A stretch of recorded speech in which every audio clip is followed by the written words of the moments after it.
கமர்ஷியலாக நீங்கள் வச்சுருக்கிற கடைகளுக்கோ மற்ற இடங்களுக்கோ நீங்கள் இது மாதிரி 5 கிலோவாட் போடும்போது தினமும் ரூ. 38 நீங்கள் கட்டணும். 10 நாளைக்கு ரூ. 380. 2 மாதத்துக்கு பார்த்தீங்கன்னா கிட்டத்தட்ட ஒரு ரூ. 2300 இந்த ரூ. 2400 ஃபிக்ஸட் சார்ஜஸ்னு சோலார் போட்டதுனால வரும். சோலார் போடுறத நம்ம மின்சாரத்தை சேமிக்கிறதுக்கு தான் போடுறோம்.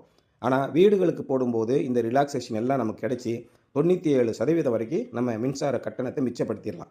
கடைகளுக்கு வணிக நிறுவனங்களுக்கு போடும்போது ஏற்கனவே ஃபிக்ஸட் சார்ஜஸ்னு கிலோவாட் சார்ஜர் போடுவாங்க. ஒரு கிலோவாட்டுக்கு ரூ. 200. நீங்கள் 10 கிலோவாட் வாங்கியிருக்கிறீங்கன்னா ஒவ்வொரு பில்லுக்கும் ரூ. 2000 நீங்கள் ஃபிக்ஸட் சார்ஜஸ் கட்டணும். அதில் 5 கிலோவாட் போட்டிருக்கிறீங்கன்னா அதுக்கு ஒரு ஃபிக்ஸட் சார்ஜஸ் ரூ. 2400 கட்டணும். அப்போ நீங்கள் பயன்படுத்தினாலும் பயன்படுத்தாட்டாலும் சோலார் உற்பத்தி பண்ணாட்டாலும் ரூ. 4400 ஃபிக்ஸட் சார்ஜ் கட்டாகும்.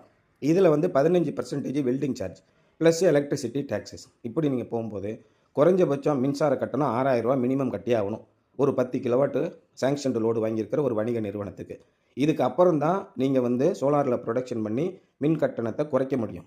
ஆகவே வீடுகளுக்கு நீங்கள் போடுறீங்க அப்படின்னா இந்த திட்டம் ரொம்ப ரொம்ப அற்புதமான திட்டம். வீடுகளுக்கு மட்டும் போடுங்க.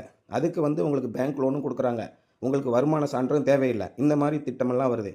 ஆனால் கடைகளுக்கு போடும்போது மினிமம் கட்டணமாக சோலார் போட்ட உடனே மினிமம் கட்டணம் ரூ. 2500 கூடி போயிடும்.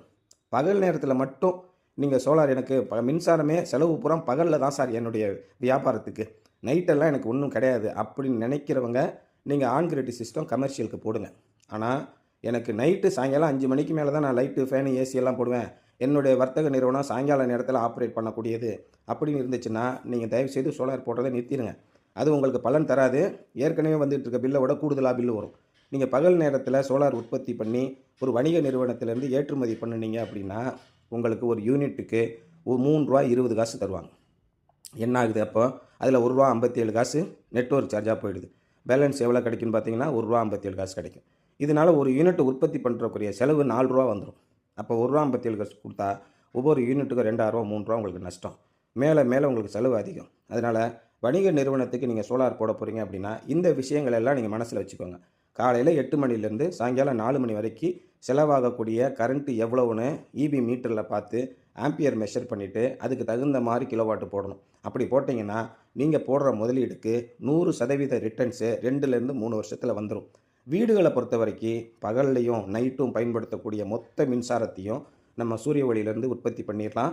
அதனால் நமக்கு கிடைக்கக்கூடிய லாபம் ரொம்ப அதிகம். நம்ம போடுற முதலீடு 2.5 வருஷத்துலேருந்து 3 வருஷத்துக்குள்ளே கைமேல் பலன் கிடைக்கும். இந்த மாதிரி இருக்கும்போது இது அற்புதமான திட்டம். அதனால தான் நாங்கள் திரும்ப சொல்கிறோம். இப்போது வீடுகளுக்கு போடுறதுக்கு மத்திய அரசாங்கத்தில் நல்ல திட்டங்கள் வந்திருக்கு. உடனே சோலார் போடுங்கன்னு சொல்லிக்கிட்டு இருக்கோம்.